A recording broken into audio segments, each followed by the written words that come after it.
Shalom, selamat malam Bapak Ibu, saudara sekalian dimanapun berada. Kembali malam ini kita lanjutkan online Bible Study kita, seri dari Kitab Yosua. Malam ini adalah sesi keempat dengan tema yang sangat terkenal, yaitu tembok Yeriko runtuh. Ada banyak hal yang kita bisa ambil hikmatnya di dalam kisah ini. Jadi pastikan Bapak Ibu mengikuti dan fokus ya. Tapi untuk itu mari kita berdoa lebih dahulu. Mari kita berdoa. Bapa di surga, terima kasih kalau setiap hari kami masih boleh mendengar firman-Mu. Terima kasih kalau kami masih punya kesempatan yang luar biasa untuk mengubah hidup kami seturut kehendak Engkau Tuhan. Biarlah malam ini menjadi malam yang penuh dengan kebenaran firman-Mu. Mohon urapi mulut hamba-Mu untuk menyampaikan kebenaran ini. Dan juga jamah setiap orang yang mendengar firman-Mu ini, agar mengerti dan berubah juga. Hanya dalam nama Tuhan Yesus kami berdoa dan mengucap syukur. Amin. Baik. Oke, malam ini sesi keempat Kitab Yosua, yaitu tembok Yeriko runtuh. Kita lanjutkan dulu. Ya. Ini adalah lanjutan dari sesi yang lalu. Kita baca kembali Yosua pasalnya yang ke-6. Mulai dari ayatnya yang pertama. Dalam pada itu, Yeriko telah menutup pintu gerbangnya. Telah tertutup kota itu karena orang Israel. Tidak ada orang yang keluar atau masuk. Bisa dibayangkan bagaimana kota Yeriko suasananya mencekam, Bapak Ibu. Dia sudah mendengar Israel. Mereka mendengar Tuhan membelah Laut Teberau, memutus Sungai Yordan, sehingga Israel sampai ke depan Yeriko. Suasana mencekam ini pernah kita alami 2 tahun yang lalu ketika pandemi global baru mulai kan, semua sepi tiba-tiba. Nah ini sama, pintu gerbang ditutup, semua orang nggak berani keluar rumah. Siaga 1 ya. Bagi Israel juga sama, Israel sedang semangat ingin masuk ke Kanaan. Ayat kedua, berfirmanlah Tuhan kepada Yosua, ketahuilah, aku serahkan ke tanganmu Yeriko ini, beserta rajanya dan pahlawan-pahlawannya yang gagah perkasa. Jadi sebenarnya Yeriko ini suatu kota yang bentengnya berlapis-lapis. Nanti kita akan lihat gambarnya. Kuat sekali. Dan pahlawan-pahlawannya Yeriko itu gagah perkasa. Orang kuat, jadi bukan lemah, ya, kuat. Tapi mereka gentar dengan Israel. Ayat 3. Haruslah kamu mengelilingi kota itu, yaitu semua prajurit harus mengedari kota itu sekali saja. Jadi 1 keliling saja sekali. Demikianlah harus engkau perbuat 6 hari lamanya. Jadi setiap hari hanya sekali keliling. 6 hari lamanya seperti itu. Ya. Dan 7 orang imam harus membawa 7 sangkakala tanduk domba di depan tabut. Harus membawa semacam trompet itu ya, dari tanduk domba. Mengiringi di depan tabut perjanjian. Tetapi pada hari ke-7, kamu harus 7 kali mengelilingi kota itu. 7 kali. Bisa dibayangkan nggak? Membawa tabut, berjalan kaki, mengelilingi kota. 7 kali lagi. Bapak Ibu tinggal di mana hari ini? Coba kelilingi kotanya. 7 kali. Nggak usah 7 kali, 1 kali saja. Ya. Nah, oke, kita lanjutkan dulu ya. Nah, tetapi pada hari yang ke-7, 7 kali kamu harus mengelilingi kota itu, sedang para imam meniup sangkakala. Sambil keliling, sambil meniup sangkakala. Oke, kita lanjutkan dulu. Ya. Ayat 5-nya, apabila sangkakala tanduk domba itu panjang bunyinya, dan kamu mendengar bunyi sangkakala itu, maka haruslah seluruh bangsa bersorak dengan sorak yang nyaring. Maka tembok kota itu akan runtuh.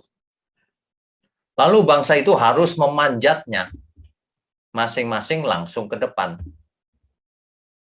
Bapak Ibu, dulu kita sering membayangkan temboknya itu kecil, lalu waktu runtuh tinggal lompat saja. Tidak demikian. Alkitab mencatat, kamu harus naik memanjatnya. Meskipun sudah runtuh, masih harus naik memanjat ya. Oke, kita lanjutkan dulu. Ya. Ayat 6-7.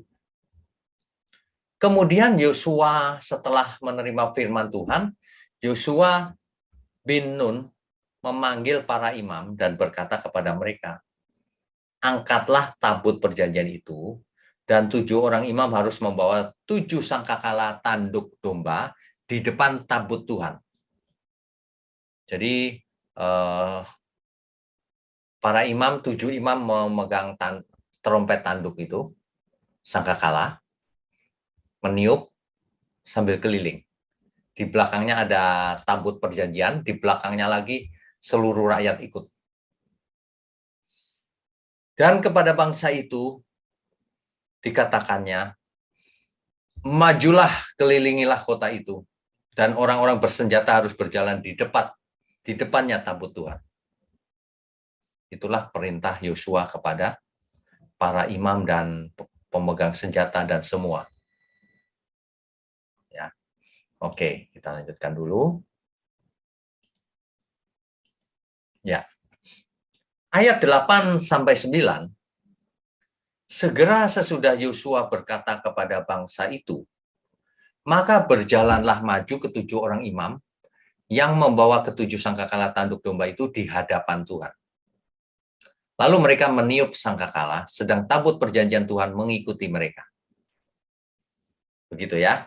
Nah, dan orang-orang bersenjata berjalan di depan para imam yang meniup sangkakala dan barisan penutup mengikut tabut itu. Sedangkan sangkakala terus-menerus ditiup.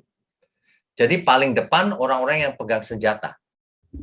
Di belakangnya para imam yang meniup sangkakala, tanduk domba itu ya.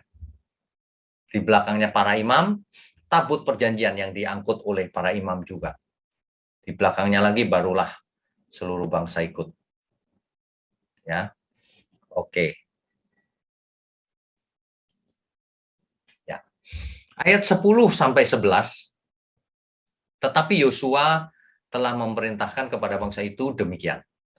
Janganlah bersorak dan janganlah perdengarkan suaramu.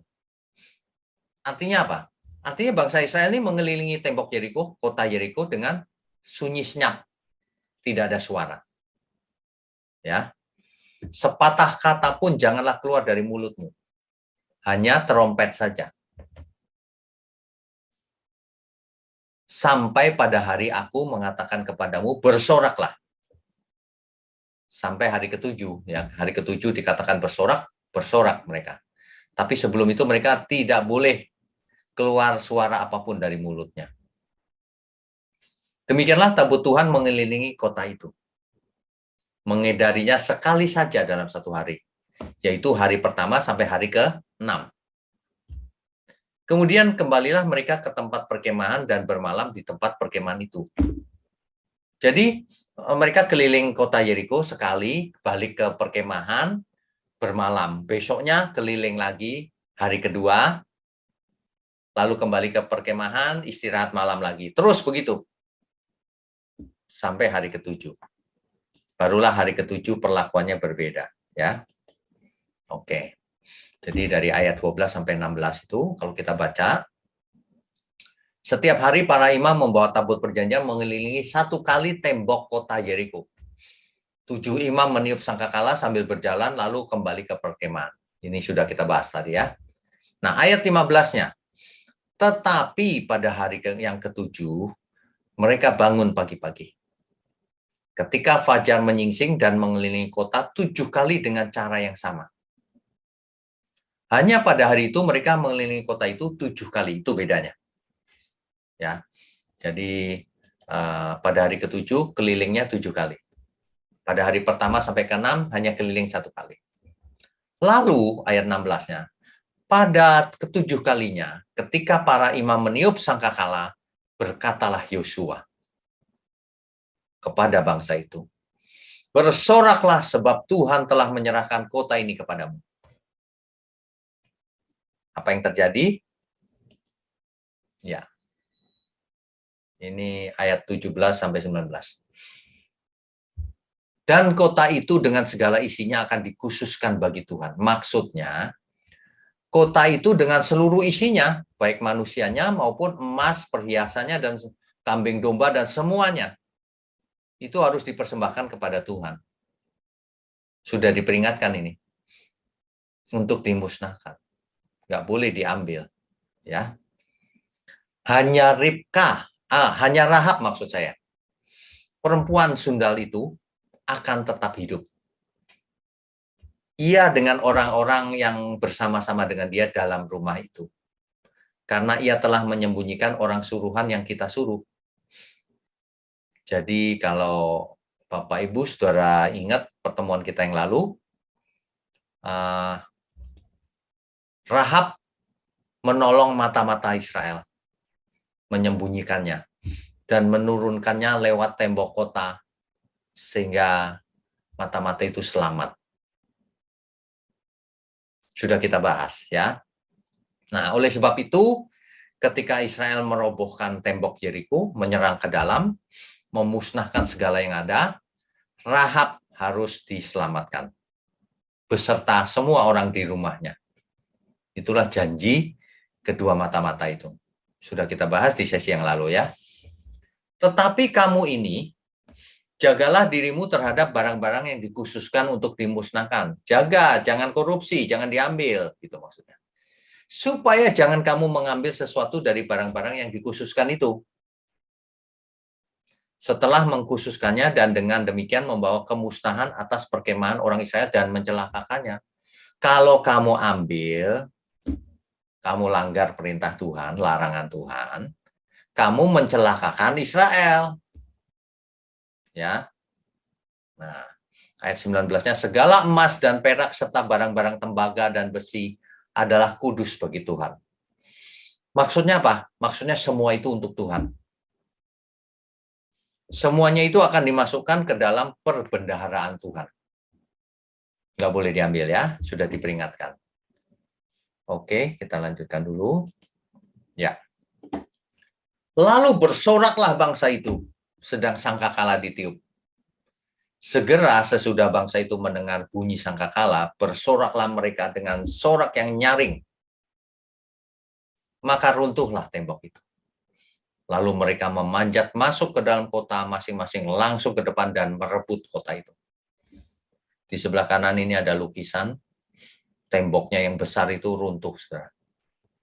Ya, sehingga bangsa Israel bisa masuk ke dalam kota dengan memanjatnya. Oke, kita lanjutkan dulu. Ya, nah ini. Jadi seluruh kota akan dimusnahkan, bahkan barangnya tidak boleh diambil, kecuali Rahab dan orang-orang yang ada di dalam rumahnya. Gambar di sebelah kiri ini dari sesi yang lalu, yaitu Rahab menurunkan dua mata-mata Israel keluar gerbang kota, langsung di luar pintu, karena rumahnya Rahab adalah di sebelahnya tembok kota. Nah, sehingga di sebelah kanan ini, Rahab dan seisi rumahnya diselamatkan oleh pasukannya Yosua. Sesuai janji mata-mata itu kepada Rahab. Yaitu tandanya rumahnya yang mana diberi tanda. Tali kirmisi, kalau saudara masih ingat ya. Oke, kita lanjutkan lagi. Jadi sebenarnya ini terjadi ironi yang luar biasa ini. Kita lanjutkan dulu. Ya. Seluruh isi Yeriko dimusnahkan. Semuanya jangan disisakan, kata Tuhan. Kemudian ya. Tapi, Saudara, Yosua 7 ayat 1 dan 11. Tetapi akan dari suku Yehuda mengambil barang-barang jarahan itu. Ini Yosua pasal 7 ayat 1, ayat 11, ayat 20, ayat 21. Akibatnya fatal. Israel jadi kalah berperang melawan orang Amori di kota Ai. Padahal jumlah mereka tidak banyak loh. Israel melawan jumlah yang nggak banyak aja kalah karena perbuatan Akan ini. Israel yang bernama Akan ini dari suku Yehuda, dia mengambil barang-barang jarahan itu. Dia melanggar perjanjian dengan Tuhan. Akibatnya Israel kalah. Akhirnya akan dihukum dengan cara dilempari batu dan dibakar. Yosua 7 ayat 25. Jadi Yosua mengoyakkan pakaiannya sebab bangsanya kalah melawan orang-orang yang jumlahnya tidak banyak. Yosua mengoyakkan badannya, jubahnya, lalu ia bicara sama Tuhan, kalau begini untuk apa engkau seberangkan bangsa ini, menyeberang sungai Yordan dan sebagainya, kalau akhirnya kalah. Lalu Tuhan beritahukan kepada Yosua bahwa ada yang berlaku curang, yang memberontak, tidak taat. Setelah digeledah, ketemulah bahwa barang-barang jarahan itu ada di tendanya atau kemahnya Akan. Sehingga akan ditangkap dan akhirnya dihukum mati. Ya. Oke, kita lanjutkan dulu ya, Bapak Ibu. Ya. Bapak Ibu perhatikan baik-baik, ada ironi antara Rahab dan Akan. Rahab itu kan perempuan, Akan itu laki-laki. Di zaman itu laki-laki lah yang harus jadi pemimpin, memberi contoh. Rahab itu orang Kanaan, tapi takut Tuhan. Sedangkan Akan orang Israel, tetapi tidak takut Tuhan. Ironi ya, terbalik. Rahab itu perempuan sundal, sangat tidak terhormat di mata orang. Sedangkan Akan itu orang yang sangat terhormat karena dari suku Yehuda. Orang Israel dari suku Yehuda. Kontras ya. Rahab yang harusnya binasa, tetapi selamat. Sedangkan Akan yang harusnya selamat, malah binasa. Ini ironi banget. Bangsanya Rahab, yaitu Yeriko, binasa. Bangsanya Akan, Israel, menang. Tapi Akannya yang binasa. Ini ironi. Rahab menyembunyikan mata-mata Israel di rumahnya. Sedangkan Akan menyembunyikan hasil curiannya di tendanya. Waduh. Rahab hidup seperti orang Israel. Sedangkan Akan hidup seperti orang Kanaan. Terbalik semua ini, ironi. Jangan sampai hari ini kita percaya Tuhan, tapi hidup seperti orang kafir. Jangan sampai ada orang yang belum kenal Tuhan Yesus, tapi malah lebih baik dari kita. Ironi. Ya. Mudah-mudahan ini bisa membuat kita tercelik. Jangan sampai hidup kita ini menjadi ironi. Kita sudah ditebus. Jangan sampai itu kita sia-siakan. Rahab, bayangkan. Perempuan Kanaan, bukan Israel. Malah takut Tuhan. Akan, yang dari suku Yehuda lagi. Suku terbesar. Malah tidak takut Tuhan. Akan yang harusnya terhormat, malah tidak terhormat. Matinya dirajam dan dibakar. Rahab, perempuan sundal yang harusnya mati, tidak terhormat, malah terhormat, diselamatkan dari kehancuran Yeriko. Ya, di kitab Ibrani dikatakan Rahab dibenarkan perbuatannya itu. Oke, kita lanjutkan lagi. Ya, Bapak Ibu perhatikan sebentar. Bapak Ibu perhatikan ya, ini Yeriko. Kota Ai ini ada di dekatnya Yeriko, kecil. Nah, Israel dari Yeriko menyerang Ai, kalah. Mengapa? Karena akan berbuat curang, melanggar perjanjian dengan Tuhan. Akan yang suku Yehuda itu malah berkhianat. Makanya orang Israel kalah dengan Ai mula-mulanya. Ya. Oke, kita lanjutkan.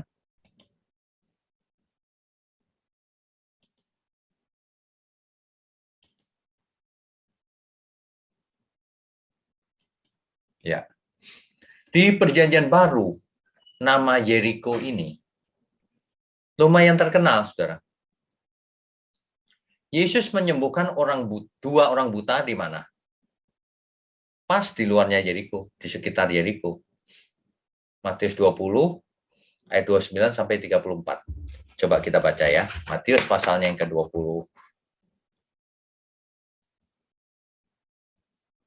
Kota Yeriko ini terkenal, Saudara. Matius 20 ayat 29 sampai 34. Dan ketika Yesus dan murid-muridnya keluar dari Yeriko, orang banyak berbondong-bondong mengikuti dia. Ada dua orang buta yang duduk di pinggir jalan mendengar bahwa Yesus lewat. Lalu mereka berseru, Tuhan anak Daud, kasihanilah kami. Tetapi orang banyak itu menegur mereka supaya mereka diam. Namun mereka makin keras berseru katanya, Tuhan anak Daud, kasihanilah kami. Lalu Yesus berhenti dan memanggil mereka. Ia berkata, apa yang kamu kehendaki supaya aku perbuat bagimu? Jawab mereka, Tuhan, supaya mata kami dapat melihat. Maka tergeraklah hati Yesus oleh belas kasihan. Lalu ia menjamah mata mereka, dan seketika itu juga mereka melihat lalu mengikuti dia. Jadi peristiwa mujizat terceliknya dua orang yang buta ini, itu terjadinya di pinggiran Yeriko. Ya. Kemudian Yesus menyembuhkan Bartimeus, anak Timeus juga di luar Yeriko. Dicatat di Markus 10 ayat 46 sampai 52. Ya. Kalau Saudara ingat kisah Sakeus, orang pendek yang naik ke pohon ara itu. Nah, itu terjadinya di Yeriko. Kisah Sakeus yang bertemu Yesus. Dan Sakeus bertobat. Sakeus ini kan pemungut cukai ya, Saudara. Sakeus itu sangat dibenci oleh orang-orang karena memungut pajak untuk penjajah Roma. Tapi Yesus berkata-kata dengan Sakeus. Dan orang banyak mencela karena Yesus seorang rabi bergaul dengan seorang yang hina seperti Sakeus. Dianggap hina oleh orang-orang. Kaya sih, tapi dianggap hina. Dianggap pengkhianat bahkan. Ya. Nah, tapi Yesus mampir ke rumahnya dan terjadilah pertobatan di sana. Sakeus selamat gara-gara itu. Di sebelah kiri ini, Bapak Ibu lihat ada fotonya pohon. Nah, kalau kita tur lewat menuju Yeriko, pohon ini katanya pohonnya Sakeus. Ya itu kan sudah 4.000 ribuan tahun yang lalu ya. Benar nggak juga kita tidak tahu. Tapi ini dianggap sebagai pohonnya Sakeus. Ya. Nah, tentang Yeriko juga disebut di Ibrani 11 ayat 30 sih. Bapak Ibu bisa baca nanti ya. Supaya singkat. Pembahasan kita harus cepat, singkat, tapi mengerti. Jangan terlalu tenggelam membaca ayat, nanti dibaca sendiri ya. Biar kita mengerti. Oke, kita lanjutkan dulu. Ya. Ini adalah gambaran dari kota Yeriko kuno. Bapak Ibu Saudara sekalian. Jadi Yeriko kuno itu begini. Bapak Ibu perhatikan ya. Saudara sekalian coba perhatikan gambar ini. kota ini dikelilingi oleh berapa lapis tembok? Iya, benar. 2. Tembok paling luar, kemudian lapis keduanya tembok yang dalamnya. Jadi bisa dibayangkan kalau orang Israel melihat tembok ini, bagaimana caranya menembus ya? 2 lapis loh. Sulit ya. Tapi itulah yang terjadi, yang dicatat oleh Alkitab.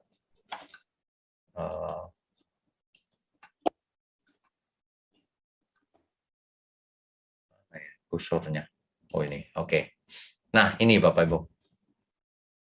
Jadi, sebentar saya ganti warna pennya ya. Jadi ini adalah tembok lapisan luar. Ini adalah tembok lapisan dalam. Di sini digambarkan ini bagian yang runtuh nih. Ya, di sini digambarkan bagian yang runtuh. Sehingga bangsa Israel bisa naik. Di sini ada yang runtuh lagi. Ini kan gambaran ya. Di sini ada yang runtuh juga. Di sekelilingnya banyak sekali yang runtuh. Jadi disitulah, ini juga bagian yang runtuh nih. Jadi kota Yeriko bisa dimasukin setelah runtuh. Di sebelah kanan ini diduga runtuhan-runtuhan bekas kota Yeriko, saudara. Di sebelah kanan ini, ya. Oke, kita lanjutkan dulu. Ya, Bapak Ibu, saudara sekalian, kota Yeriko itu adalah sebuah kota yang terletak sekitar 16 km di barat laut dari Laut Mati. Jadi kalau di sini Laut Mati, di barat lautnya, ya, di dekat Sungai Yordan. Dan kota Yeriko ini dipercaya merupakan kota tertua di dunia. Bapak Ibu kalau menuju Yeriko, nanti ada tugu di sana bahwa kota Yeriko, the oldest cities. Jadi kota tertua di dunia. Menurut arkeologi juga sama, kota tertua yang pernah ada. Yang memiliki benteng tembok lapis 2 itu. Ya. Oke, kita lanjutkan. Nah, Yeriko digambarkan dalam Alkitab Perjanjian Lama sebagai kota pohon palem. Mengapa? Karena banyak pohon palemnya. Sedangkan Yeriko itu kota kecil, saudara. Luasnya hanya sekitar 3 hektar. Itulah sebabnya Israel dapat mengelilingi 7 kali dalam sehari. Karena cuma 3 hektar luasnya.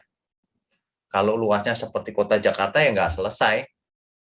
Dikelilingi 1 hari juga nggak selesai. Apalagi 7 kali sehari. Dengan berjalan kaki loh. Membawa tabut loh. Ya. Jadi kota Yeriko ini kecil sekali. Hanya sekitar 3 hektar. Sehingga Israel bisa mengelilinginya. Di sebelah kanan ini adalah foto kota Yeriko hari ini. Jadi Bapak Ibu kalau ke sana, kota tua ini nggak ada yang istimewa sih. Ya kota biasa saja. Kota kuno ya. Oke, kita lanjutkan. Ya. Bapak Ibu yang mengikuti sesi kitab Kejadian di awal-awal, mungkin masih ingat ya kalau masih di awal ya. Ini adalah daerah yang dinamakan Fertile Crescent. Daerah yang subur, yang membentuk bulan sabit.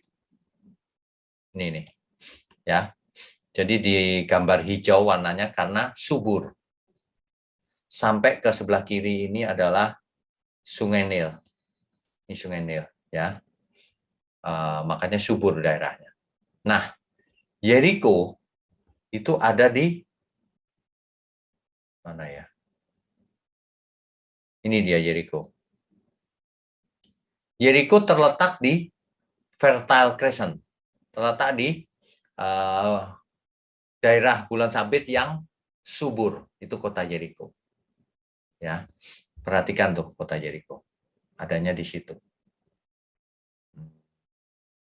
Oke, kalau kita lihat petanya yang di sebelah kanan, Kota Yeriko itu ada di tepi barat, di West Bank, di seberangnya Jordan, dan di barat lautnya Laut Mati, Dead Sea. Ya, ini Yeriko nih. Oke, sebentar saya ganti dulu. Ya, jadi ini Yeriko. Ini Laut Mati. Sebentar, kok nggak kelihatan ya.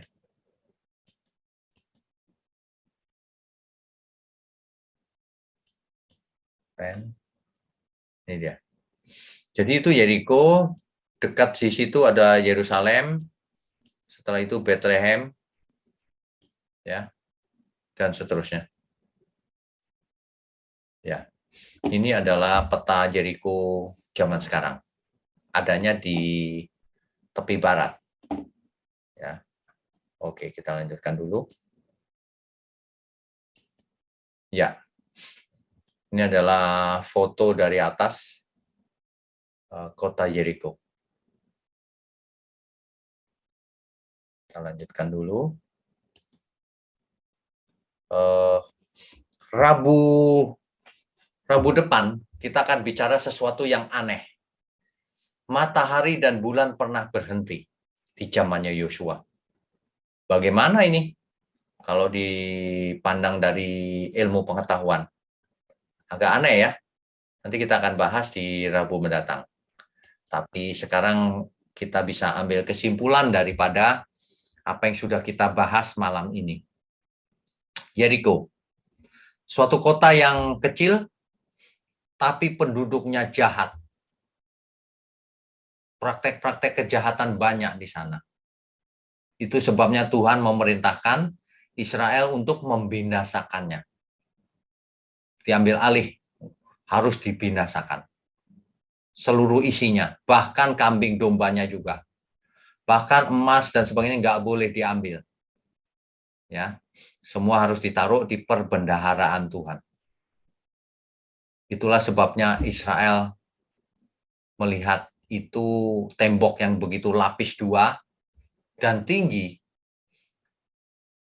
sebenarnya tidak mungkin menembus kalau tidak karena Tuhan. Tapi mereka mungkin sudah, kan baru melintasi Jordan yang terputus tuh, melihat mujizat. Jadi mereka sudah yakin Tuhan pasti buat sesuatu untuk mereka. Mereka taat saja makanya. Ya. Sehingga tembok itu runtuh. Nah, runtuhnya karena apa? Kita tidak tahu tepat, tapi Alkitab mencatat setelah dikelilingi 7 kali, lalu meniup sangkakala, lalu semua bersorak dengan sorak yang kencang gitu, tembok itu runtuh. Dan ini keajaiban Tuhan juga. Tuhan yang berperang ganti Israel. Nah, tapi dalam hal meruntuhkan temboknya. Tapi kalau masuk ke dalam perang, Israel harus berperang sendiri. Harus menaklukkan Yeriko. Jadi Yeriko ini sekaligus merupakan kota yang istimewa, meskipun kecil. Hari ini pun nggak ada apa-apa kalau kita ke sana, sepi. Ya, paling kita dibawa oleh tur ke kota Yeriko beli kurma, jauh-jauh beli kurma doang. Padahal di Israel banyak yang lebih bagus kurmanya. Ya. Nah, di Yeriko itu. Nah, kota Yeriko yang kecil ini rupanya menjadi kota pertama yang disinggahi oleh Israel ketika masuk ke tanah perjanjian. Kota yang kuat pertama. Sebelum itu kan Israel berkemah di Gilgal. Yang pertama Gilgal. Tapi kalau kota yang benerannya yang punya pertahanan kuat itu Yeriko. Ya, mengerti ya? Jadi Yeriko hari ini masih ada kotanya. Jadi kisah ini bukan dongeng. Kotanya masih ada. Reruntuhannya sedang diselidiki terus dari abad yang lalu. Sejak 2 abad yang lalu sampai sekarang diselidiki terus. Di mana letak temboknya itu? Nah, sekarang ditemukan runtuhan-runtuhan banyak sekali di kota itu. Ya. Jadi arkeologi selalu membuktikan bahwa Alkitab kita benar. Ini penting. Sebab ada orang yang skeptis, tidak percaya, selalu bicara, itu dongeng itu. Bagaimana mungkin tembok bisa runtuh, nggak ada sebabnya. Ya, kalau mikirnya dengan pikiran manusia biasa ya nggak bisa. Tapi faktanya demikian. Ya, jadi mujizat Tuhan diberikan ketika itu supaya Israel teguh berdiri mengalahkan musuh. Ya, nah, kita bisa ambil hikmatnya hari ini bahwa meskipun masalah kita besar, kita lakukan saja bagian kita. Kalau Israel diperintah untuk mengelilingi, tidak boleh bersuara, hari pertama sampai ke-6, nurut saja. Gitu ya. Nah, jadi kita juga sama. Kalau kita diajar firman kebenaran, nurut saja, jangan pakai pikiran diri sendiri. Ada banyak hal yang kita nggak pernah pikirkan, itu yang Tuhan sediakan juga. Ada banyak mujizat dalam hidup kita kalau kita nurut saja. Mujizat tidak harus spektakuler, tapi hal-hal yang mengagumkan. Jadi mari kita belajar nurut saja. Bangsa Israel sampai di sini masih taat, meskipun ada yang tidak taat tadi, yaitu Akan dan kawan-kawannya. Tapi apakah taat terus nanti setelah menaklukkan Kanaan? Nanti kita akan lihat di sesi-sesi selanjutnya. Pastikan kita ikut terus, jangan sampai kita mengulang kesalahan yang sama yang dilakukan oleh Israel. Nah, semuanya itu ditulis supaya kita tidak buat kesalahan yang sama, gitu loh maksudnya. Ya. Jadi kita mengerti kisahnya, kita ambil hikmatnya untuk kita kenakan hari ini. Demikian kebenaran malam ini. Ayat-ayatnya Bapak Ibu bisa baca sendiri ya, karena banyak. Supaya waktunya singkat bisa kita tanya jawab dan diskusi. Baik, silakan. Co-host. Baik, kita sambung dengan sesi tanya jawab. Bagi Bapak Ibu yang ingin bertanya, silakan klik icon raise hand dan membuka video. Bagi penanya pertama, Bapak Payaman Sinambela. Silakan, Pak. Shalom, selamat malam, Pak. Shalom, selamat malam. Kalau tadi di dalam peruntuhan tembok Jeriko ada bunyi sangkakala, salah satu mekanisme yang dibuat oleh Tuhan untuk dilaksanakan. Ya. Kemudian kalau saya tidak salah bahwa kedatangan Tuhan Yesus yang kedua untuk menghancurkan bumi ini atau menghancurkan iblis, katanya bunyi juga sangkakala. Yang menjadi pertanyaan di situ, bisakah kita paralelkan dengan penghancuran tembok Jeriko ini dengan kedatangan Yesus yang kedua untuk menggerakkan rencananya menghancurkan dunia ataupun iblis? Nah, itu yang pertama. Yang kedua, tembok Jeriko ini kan begitu kuat. Saya pernah juga Tuhan Yesus pernah berkata lebih mudah seekor unta masuk ke dalam lubang jarum daripada orang kaya masuk ke kerajaan surga. Jadi katanya ini adalah sebetulnya bukan lubang jarum yang secara harfiah, tapi lubang kecil di tembok Jeriko. Nah, apakah lubang kecil ini di tembok Jeriko yang sebelum Israel meruntuhkan atau setelah Israel menang, Israel membangun lagi semacam tembok Jeriko atau begitu, Pak? Makasih, Pak. Oke, baik. Yang pertanyaan kedua dulu saya jawab ya, bahwa lubang kecil itu sebenarnya apa? Ini sudah pernah saya khotbahkan sebenarnya, tetapi begini, ada beberapa pendapat bahwa lubang jarum itu adalah sebutan daripada pintu kecil di samping pintu gerbang utama kota. Jadi kalau sudah agak sore malam, pintu gerbang utama ditutup, masih ada pintu kecil di sampingnya, yang muat hanya satu orang, kecil gitu. Nah, itu disisakan untuk yang tamu kemalaman dan sebagainya. Kata pendapat yang pertama itu, mungkin itu pintu kecil itu. Tapi pendapat kedua, kalau saya lebih milih itu bukan harafiah, itu adalah gaya bahasa. Tuhan Yesus sering sekali memakai gaya bahasa, bahwa lebih sulit orang kaya unta masuk lubang jarum. Lubang jarum beneran tuh nggak sulit daripada orang kaya masuk surga. Nah, ini suatu perumpamaan. Sulit sekali orang kaya masuk. Kenapa? Itu dijelaskan dalam kisah sebelumnya itu. Ada seorang kaya menemui Tuhan Yesus dan bertanya kan, bahwa apa yang harus kulakukan Tuhan? Tuhan Yesus sebutkan hukum Taurat, kebaikan semua itu. Lalu orang itu berkata bahwa sudah Tuhan. Orang kaya ini bertanya dengan lebih teliti. Kalau mau sempurna bagaimana Tuhan? Dijawab oleh Tuhan Yesus. Kalau mau sempurna lepaskan semua hartamu. Jual kepada orang miskin, ikutlah aku. Tapi orang kaya ini dengan sedih hati meninggalkan Tuhan Yesus sebab ia berat kepada hartanya. Lalu Tuhan berkata itu, lebih sulit orang kaya masuk surga dibanding unta masuk lubang jarum. Jadi pilihan yang kedua itu Pak, itu peribahasa bahwa itu sulit, hampir tidak mungkin. Gitu. Nah, yang mana saja kalau orang mau debat, saya tidak tertarik debat. Intinya adalah orang kaya sulit masuk kerajaan surga kalau hatinya terikat pada hartanya. Itu sih intinya. Jadi bukan soal pintunya itu pintu fisik atau peribahasa. Gitu. Tapi Tuhan memang sering membuat satu pengajaran dengan perumpamaan dan peribahasa, Pak.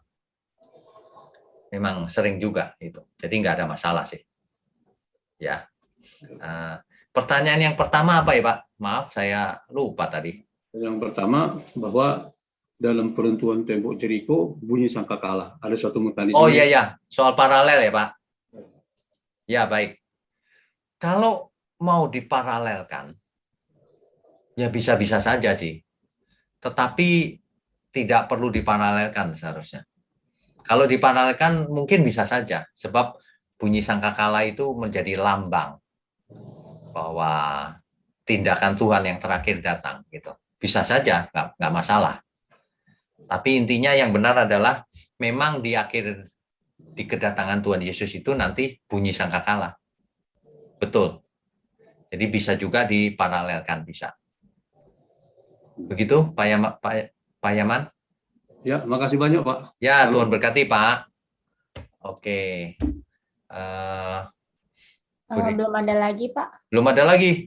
Iya. Waduh, ini tumben malam ini nggak ada yang tanya. Oh, ada. Oh ya, Ibu Sylvia, silakan Bu. Oke Pak, Shalom Pak. Shalom. Saya baru ikut lagi. Oh, ya kemana aja Bu? Doa puasa Pak. Oh, doa puasa ya. Pak Eras, ya. Ya. Terus, tapi yang offline kan bisa diikuti Bu, yang di YouTube-nya ya. Jangan sampai bolong-bolong juga. Oke, silakan. Iya Pak. Jadi gini, saya menarik kesimpulan singkatnya. Bapak tadi membahas dari semuanya tembok Yeriko sampai ke ke Rahab dan semuanya ada di Ibrani, itu semua tertulis dalam saksi-saksi iman ya Pak. Ya. Ya gitu. Terus tembok Yeriko ini pun tercatat dalam Ibrani karena iman. Runtuh juga kan tembok Yeriko-nya. Ya. Di sini saya nggak spesifik ke tembok Yeriko-nya sih Pak. Saya lebih bertanya lebih ke untuk menyenangkan hati Tuhan gitu. Saya tarik ke dalam kehidupan saya pribadi dan untuk saat ini gitu Pak. Ya, silakan. Menyenangkan hati Tuhan itu apakah harus menjadi saksi-saksi iman? Memang untuk menjadi saksi iman mesti harus hidup kudus dan tak bercela. Terus apa sih menurut Bapak kriteria untuk mereka untuk menjadi saksi-saksi iman yang memang semestinya kita harus menjadi saksi iman untuk menunjukkan pribadi Yesus dalam hidup kita. Menurut Bapak gimana sih aturan hidup kita atau bagaimana kita harus menunjukkan sama orang apa sih yang mesti harus kita tonjolkan untuk sama orang gitu supaya mereka tahu kita nggak perlu nyebutin kita Kristen ya Tuhan kita Tuhan Yesus kita udah ikut GSKI segala kita ikut online Bible study no need tapi yang pasti mereka tahu kita ikut Tuhan Yesus gitu. Ya, gimana baik. Pak? Ya, Gimana Pak? jadi kalau ditanya apakah kita harus jadi saksi iman, jawabannya iya, harus. Harus. Itu bukan pilihan. Kalau kita ikut Tuhan Yesus, harus jadi saksi iman. Nah, yang Ya. dimaksud saksi iman apa? Saksi iman itu tidak harus jadi pendeta, aktivis. Saksi iman itu dalam seluruh hidup kita, harus hidup kudus, Ya. tak bercacat, tak bercela. Kapanpun, dimanapun, dalam segala hal. Jadi mulai dari persoalan kecil sampai persoalan besar, itu saksi iman. Kalau seseorang melihat hidup kita lalu ia diberkati, dan ia menjadi, aku mau ikut Tuhan Yesus. Itu artinya kita menjadi saksi iman. Nah, artinya apa? Yang kecil aja deh. Kalau misalnya seorang anak terhadap orang tuanya. Orang tua sudah semakin tua, anak sudah semakin besar. Anak itu malah jarang ketemu orang tuanya, jarang ajak bicara. Nanti sudah nikah, rumahnya sendiri, tidak pernah jenguk. Itu nggak jadi saksi iman. Kalau ia jadi saksi iman, ya ia telepon minimal. Kalau sibuk, Pak, apa kabar? Mau kukirim makanan apa? Bagaimana? Sehat? Kita sebentar lagi liburan nih. Kita jalan-jalan yuk. Nanti ku jemput ya, kita sama-sama. Dari hal sederhana seperti itu. Ya. Banyak orang enggak. Dari jarak jauh ngomongnya Tuhan dulu, tapi nggak pernah memberkati. Ya itu bukan saksi iman. Itu orang Farisi. Saksi iman itu intinya adalah perbuatan nyata. Perbuatan itu apa saja dari yang kecil sampai yang besar. Tergantung dari masing-masing kita. Yang diberi banyak, dituntut banyak. Nah, makanya satu kali saya pernah menantang orang ya, begini, saudara bisa nggak buat mujizat hari ini? Harus bisa. Harus bisa. Mujizat itu apa? Bukan yang spektakuler begitu, tapi justru ini spektakuler. Coba saudara datang ke orang yang membutuhkan pertolongan. Lalu saudara tolong. Sesuatu yang tidak mungkin dilakukan orang lain. Itu mujizat bagi dia. Ada ya manusia begini ya. Itu mujizat, itu saksi iman. Itu sederhananya begitu. Bu Sylvia. Iya. Jadi sebenarnya setiap kita bisa jadi saksi iman. Dimulai dari hal kecil saja, nggak usah yang muluk-muluk deh, yang kecil-kecil aja. Kalau bicara yang benar, yang menyenangkan orang, menyenangkan Tuhan, memberkati. Kan ada orang yang toksik ya, setiap ngomong itu nyakitin gitu. Nah, ya itu nggak jadi saksi iman namanya. Banyak, setiap ngomong itu nyerang orang. Nah, yang gitu-gitu nggak perlu ya. Setiap ngomong itu orang langsung adem. Nah, gitu. Kita mesti belajar loh jadi saksi iman. Jangan sampai tidak. Ya. Ya, Pak. Oke. Ya, Tuhan Oke. berkati. Terima kasih, Pak. Tuhan Ya. berkati. Berikutnya, Oke, selanjutnya Bapak Kris, silakan Pak. Pak Kris, silakan.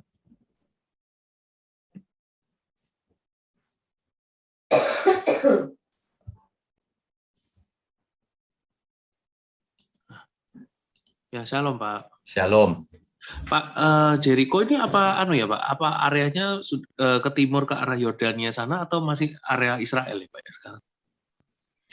Jericho itu ini kan laut mati nih Pak, di barat lautnya. Kan petanya ada tadi itu. Di barat lautnya persis. Oh, berarti masih wilayah Israel ya Pak ya? Jadi di sebelah baratnya Yordan ya. Oh ya, soalnya kan itu kan daerah perang terus gitu ya. kan Pak ya. Tapi jangan salah Pak. Ya. Bethlehem yang dekat Yerusalem itu sudah wilayah Palestina. Yordania kan Pak ya? Masa Palestina? Bukan Yordania. Oh, Bethlehem. Palestina. Bethlehem itu sudah milik dalam otoritas Palestina. Jadi pembagiannya itu ruwet lah. Gitu. Iya. Ya. Nah, yang saya mau tanyakan sebenarnya bukan itu, cuma saya pengen tahu apa fakta geografisnya aja. Oh, oke. Nah, ini fakta geografis zaman dulu dan zaman sekarang beda Pak. Oh iya. Zamannya Yosua, nanti pembagian tanahnya nanti saya berikan di sesi-sesi mendatang ada petanya. Ya. Yang saya mau tanyakan nih Pak, di yang ayat 2 Yosua 6 ayat 26 Yosua kan bersumpah, terkutuklah di hadapan Tuhan orang yang bangkit membangun lagi kota Yeriko ini. Tapi kan di zaman Tuhan Yesus ada itu Pak, Yeriko. Itu Ya. yang bangun orang Israel atau siapa? Makanya gini, kalau baca Alkitab itu tidak boleh mandek di situ. Kan saya sering memberikan satu contoh, kalau seisi rumah tidak disunat, ada yang tidak disunat, maka harus dibinasakan. Inilah perjanjian yang kekal, gitu kan, kata Alkitab. Tapi enggak juga, tergantung situasi dan kondisi dan dirubah enggak, ada penyempurnaan enggak dari Tuhan. Tetap begitu. Jadi Yosua bisa saja melampiaskan kutukan, mengatakan kutukan itu, tapi di kemudian hari, buktinya hari ini ada Yeriko. Masa nggak dibangun? Ya dibangun lah. Meskipun kecil ya kotanya ya. Iya, ya. Jadi nggak boleh patokan satu ayat begitu. Makanya saya nggak tulis kan. Saya nggak bahas kan tadi. Karena itu nggak penting. Gitu. Oke. Ya. Satu lagi yang menarik ya Pak, kan zaman sekarang ini kan kesukaan para pendeta-pendeta yang nggak jelas itu juga kekayaan bangsa-bangsa akan menjadi milikmu. Nah, kita kan baca dari kitab Yosua ini sudah menang perang apa kayak gitu, dipersembahkan buat Tuhan loh. Kekayaan bangsa nggak jadi milik kita, jadi milik Tuhan. Nah, makanya itu ayat itu konteksnya adalah untuk Israel. Zaman itu. Ya, kalau ditarik ke kita nggak ada hubungan. Buktinya banyak di antara kita hidupnya susah kan? Itu kreasi orang-orang yang nggak belajar Alkitab tuh Pak. Memakai ayat-ayat untuk diterapkan hari ini suka-suka sendiri. Gitu. Ya. Apakah ada orang Yeriko atau orang bangsa Kanaan yang dijadikan budak ya Pak sama orang Israel pada zaman itu Pak? Kalau Yeriko semuanya harus dimusnahkan Pak. Oh. Kecuali Rahab. Rahab dan orang-orang seisi rumahnya. Nah, itu kan orang Kanaan juga. Ya. Nah, kalau Rahab dan seisi rumahnya ya selamat. Nah, makanya ya Pak, sebenarnya sudah nggak asli juga Israel. Kan campuran. Iya. Rahab jadi nenek moyangnya Mesias kan, Kristus. Ya, yang kapan lalu Bapak bahas di Amigos itu ya. Iya, betul. Nah, kan jadinya campuran sebenarnya. Gitu, ya. Ya Pak, thank you Pak. Oke, Tuan Kati. Ya, selanjutnya Bapak Sandi, silakan Pak. Ya, silakan. Shalom Pak. Shalom. Malam. Mau bertanya nih Pak. Tuhan dari dulu sampai sekarang kan pastinya nggak berubah ya kan Pak? Tidak berubah. Cuman kalau kita ikut cerita zaman Israel, seakan-akan ada perubahan atau dibandingkan sekarang. Jadi timbul pertanyaan, kenapa sih dulu seakan nyawa atau jiwa manusia itu kalau tidak taat ya langsung meninggal atau ya, kehilangan nyawa gitu. Mengerti. Kalau sekarang kan kita ya sangat bersyukur kita diberikan kesempatan kasih karunia untuk ya berubah terus ya kan. Itulah Pak. Kenapa ya? Pokoknya jadi pertanyaan begitu Pak. Ya, mengerti pertanyaannya. Jadi pertanyaannya bisa dipertajam gini. Kenapa di zamannya perjanjian lama Allah kejam? Ada yang begitu tuh. Atau tegas deh, bukan kejam. Iya. Dan sementara di perjanjian baru kok lemah lembut. Apa berubah? Gitu ya, kira-kira gitulah. Bukan berubah.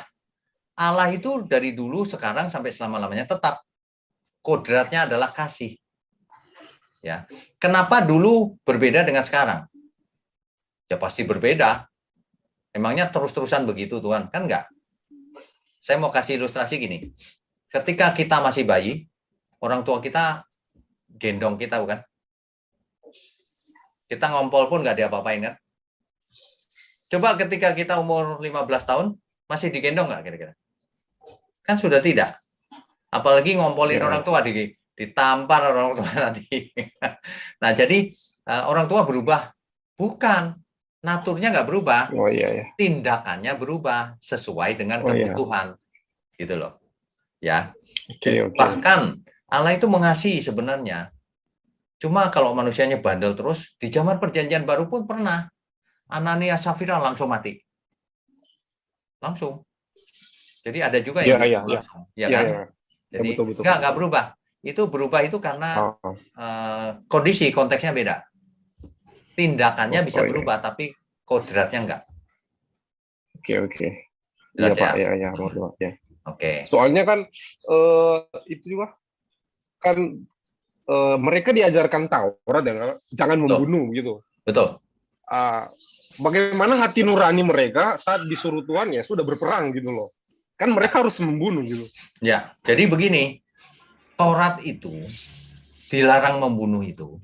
Dilarang merencanakan membunuh. Pembunuhan dengan perencanaan itu dilarang sekali. Iya.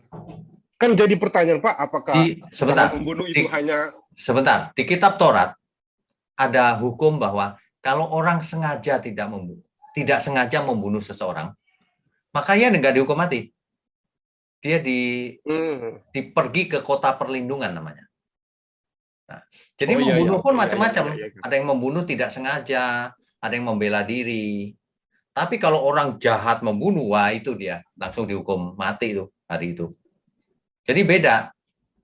Sama kita jangankan membunuh. Di zamannya kita malah kalau kamu benci saudaramu, kamu sudah membunuh. Kan gitu kan Tuhan Yesus mengajar. Iya, iya. Jadi kita lebih lagi, lebih sempurna. Iya benar Pak. Ya. Soalnya timbul pertanyaan gimana kalau agama seberang nanya ke kita, kalian juga diajarkan dulunya ada Tuhan kalian suruh berperang loh begitu. Kan kalau agama seberang kan mereka ya seakan-akan ya mereka menganggap kita kafir ya halal mereka membunuh kita kalau begitu. Ya. Tapi kan ini beda konteksnya. Ketika itu Tuhan langsung yang memerintahkan. Bukan manusianya menafsirkan aku diperintah Tuhan nih, kan bukan gitu. Nangkep nggak bedanya? Kalau itu perintah Tuhan langsung, suara Tuhan langsung. Nah kalau sekarang kan nggak, manusia baca kitab langsung, kayaknya boleh nih menurut kitab ini gitu. Mau tafsirnya sendiri. Nah makanya Tuhan turun menjadi manusia supaya tafsirnya nggak salah. Kamu sudah mendengar hukum, gigi ganti gigi, mata ganti mata. Kata Tuhan Yesus begitu kan? Tapi aku mengatakan kepadamu, kalau kamu dibenci, kamu dianiaya, kamu doakan dia. Kamu ampuni, kamu kasih musuhmu. Nah, yang gitu-gitu dirubah sama Tuhan Yesus. Iya Pak, iya. Ya. Oke Pak, terima kasih Pak. Oke, Tuhan berkati. Iya, belum ada lagi Pak. Oh ada. Ibu Ade Novita, ya. Silakan Bu. Bu Ade, silakan.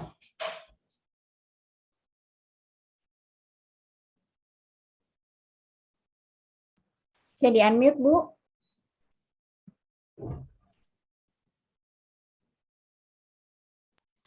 Ya, silakan. Sudah. Shalom.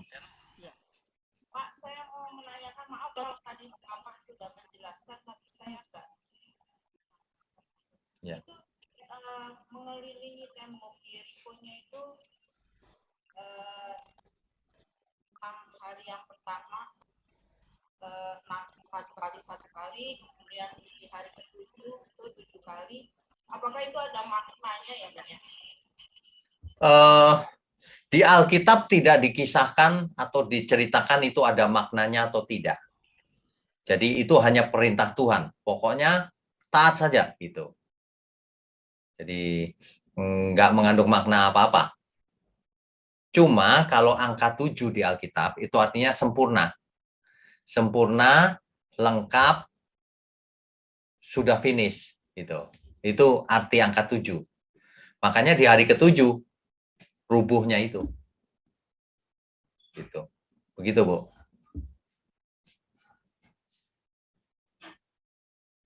Ya. Oke, Tuhan berkati. Iya.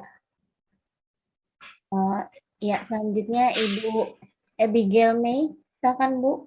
Ibu Abigail, silakan.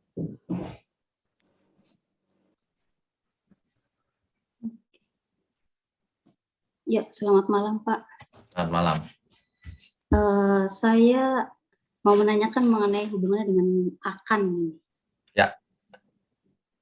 Nah, di sini kan ditulis jelas dalam Alkitab bahwa akal ini dari suku Yehuda ya Pak. Ya. Nah, di mana suku Yehuda ini kan garis yang melahirkan Mesias ke depannya. Ya. Nah, saya teringat dengan kisahnya Yusuf juga, di mana suku Yehuda juga yang memberikan ide menjual Yusuf ke Mesir. Ya. Dan bahkan juga di Perjanjian Baru yang mengkhianati Tuhan Yesus juga dari suku Yehuda, yaitu Yudas kan. Nah, maksudnya apakah ini suatu kebetulan atau adakah pesan Tuhan dari fakta ini, Pak? Terima kasih. Kalau menurut saya ya, kalau kita perhatikan Alkitab, firman Tuhan itu tidak memiliki pola yang bisa dijadikan rumus. Misalnya, kalau orang Kanaan pasti binasa, orang Israel pasti selamat. Ternyata enggak juga. Sebab Rahab, orang Kanaan malah selamat. Sedangkan Akan, orang Israel malah binasa. Pola-pola seperti itu di Alkitab itu tidak ada polanya. Jadi termasuk pertanyaan yang terakhir tadi. Bagaimana ini suku Yehuda kok ada Akan yang begini? Kemudian yang mengkhianati nanti kok namanya juga Yehuda. Yudas itu Yehuda, saudara. Nah, bagaimana ini? Ya pokoknya nggak ada polanya, ya pokoknya begitu. Faktanya begitu. Sehingga kita punya pilihan sekarang.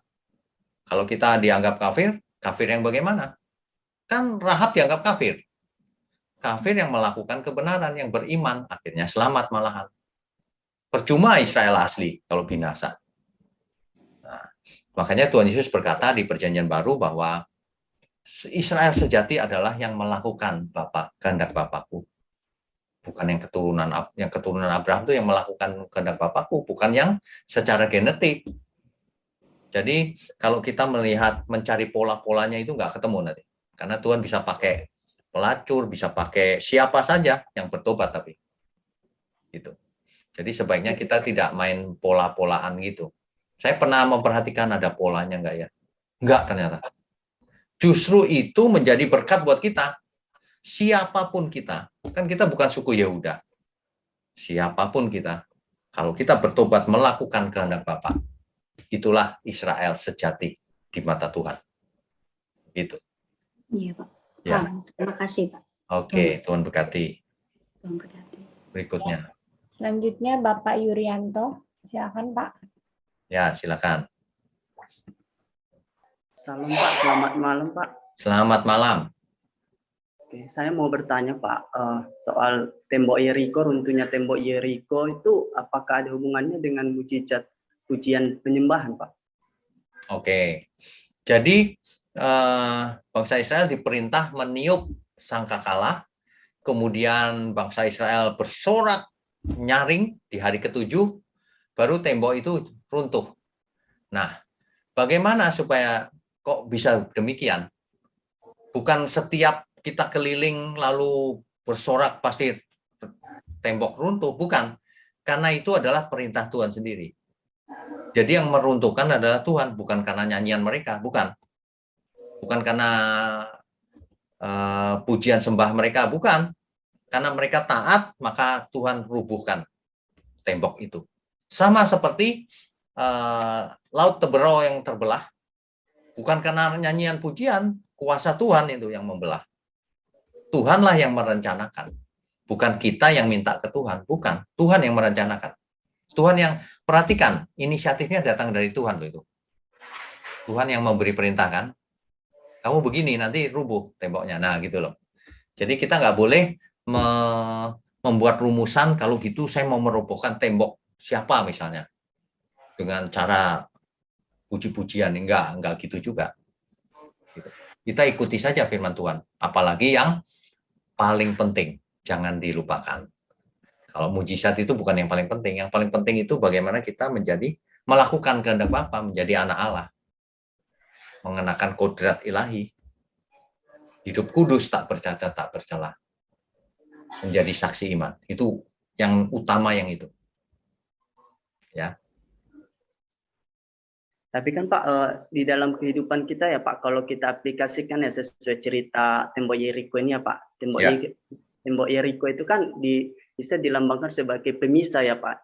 Nah, jadi kalau umpamanya dalam kehidupan kita, kan banyak di dalam kehidupan kita ini sebagai tembok pemisah antara kita sama Tuhan atau antara kita sama sesama gitu Pak. Jadi untuk merubuhkan tembok pemisah itu Pak, salah satunya seperti pemisah kita antara Tuhan itu kan temboknya itu dosa ya Pak ya. Jadi bagaimana cara kita Pak? Oke, tembok Yeriko tidak bisa disamakan dengan itu. Tembok Yeriko memisahkan apa dan apa? Kita dan Tuhan, bukan. Tembok Yeriko itu temboknya orang kafir. Nah, jadi kalau itu cerita lain, tapi kalau bagaimana kita supaya berkenan bagi Tuhan, nah itu pertanyaannya memang. Bagaimana supaya kita berkenan? Satu, kita harus menyadari bahwa dosa kita sudah diampuni. Artinya kita jangan buat dosa lagi. Yang kedua, kita sudah dimeteraikan Roh Kudus dalam diri kita. Artinya kita milik Tuhan. Kalau kita milik Tuhan, Roh Kudus ada dalam diri kita, artinya kita harus hidup kudus. Tak bercacat, tak bercela. Nah, kemudian kita dianugerahi oleh firman Tuhan, Alkitab. Artinya kita harus belajar Alkitab. Nah, barulah yang terakhir. Roma 8 ayat 28, Allah turut bekerja dalam segala hal, segala perkara, untuk mendatangkan kebaikan bagi kita yang mengasihi Dia. Supaya kita makin dewasa imannya, makin menjadi berkat, makin menjadi garam dan terang, makin tidak pernah buat dosa. Jadi saksi iman akhirnya. Itu. Ya. Iman itu harus ada tindakan nyatanya. Itu yang penting. Bukan cuma dibicarakan. Oke, Tuhan berkati. Yurianto ada di kota mana ya? Kota Medan, Pak. Oh, di Medan. Baru pertama ya join ya? Iya, Pak, baru pertama yang ya. Iya, Bapak. Ya, selamat datang. Kalau ada yang pertama berarti ada yang kedua, ketiga dan seterusnya ya. Tuhan berkati. Oke, berikutnya. Oke. Selanjutnya Ibu Yuliana, silakan Bu.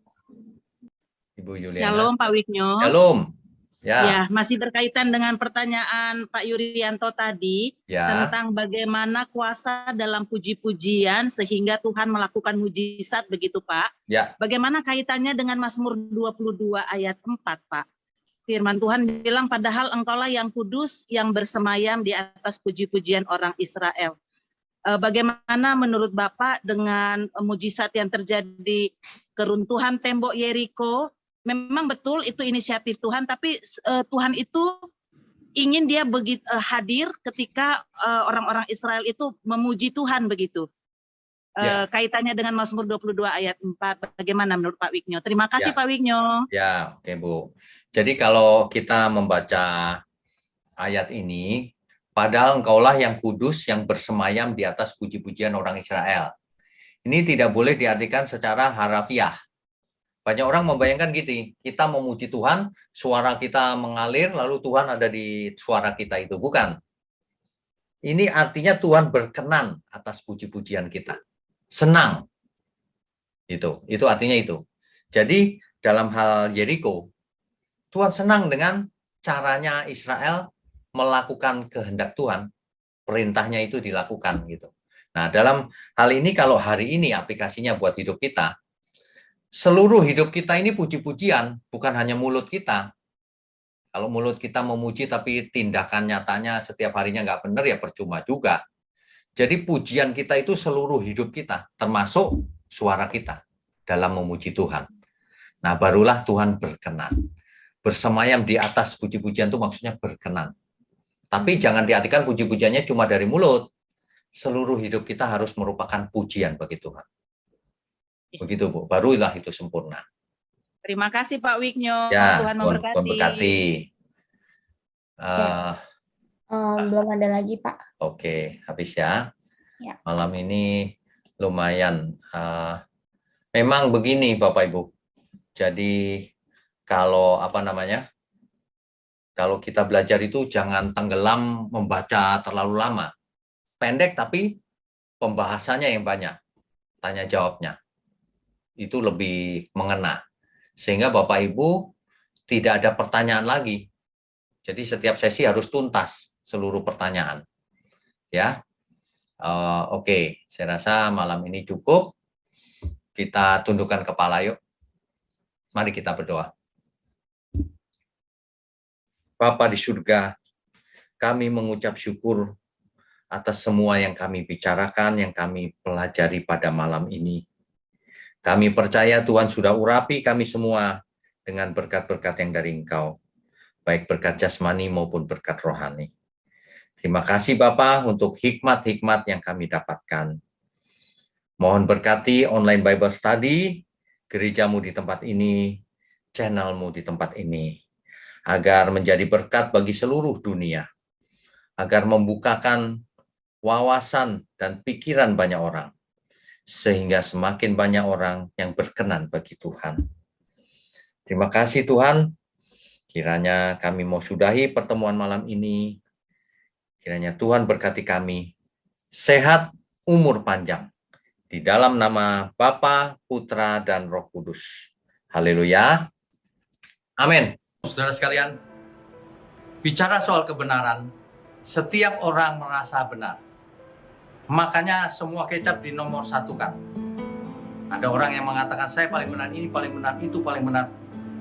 Mana sebenarnya yang paling benar? Oleh sebab itu, hadiri seminar 7 natur kebenaran dan aplikasinya.